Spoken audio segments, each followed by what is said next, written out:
Yesterday, I discussed mass incarceration in this country and how it impacts so many communities of color, specifically Black people, and what we can do to end mass incarceration. I actually had a really dynamic conversation with someone yesterday that had gone to prison for many years for self-defense.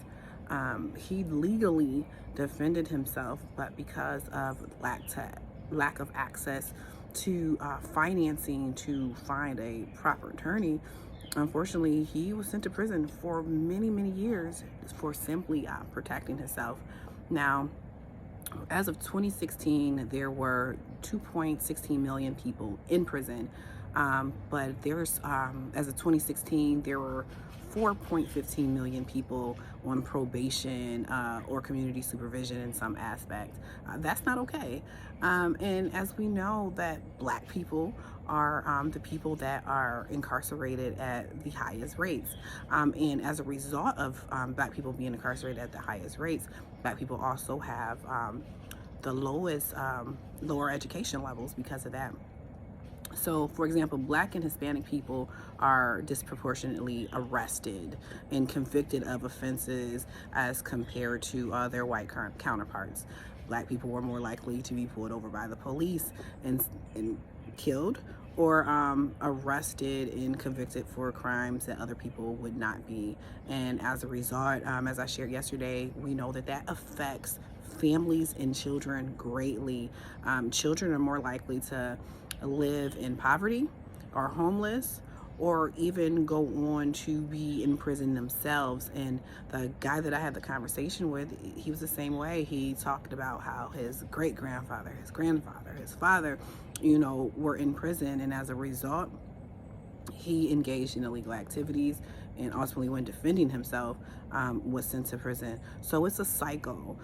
So not only are we denouncing and we're ending those curses in our families, we also have to do the legwork to end the cycle within the system, to encourage people to go different avenues and to collectively come together to end mass incarceration so that we can end the centuries of family member after family member becoming incarcerated, which ultimately will affect the children, and then it will be that continuous cycle. Incarceration is actually not the function of the crime rate. The crime rate in this country has actually fallen since the 90s.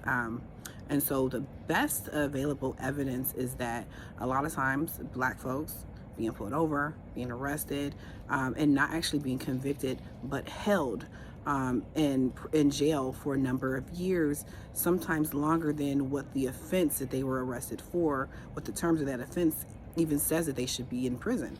And they've been held without being tried by a jury, without having their legal rights to fight in court for what they were being charged for.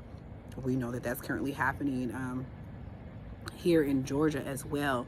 And so incarceration doesn't make the community safer. In fact, it's a detriment to the communities because incarceration affects people mentally as well. So let's say that you were hungry, you didn't have money, no one would hire you for a job. And so you begin to engage in illegal activity to provide for your family, not out of you want something that you wanted to, but it was purely out of necessity, and you were ultimately arrested. And that will affect the mental health of yourself as well as your family members.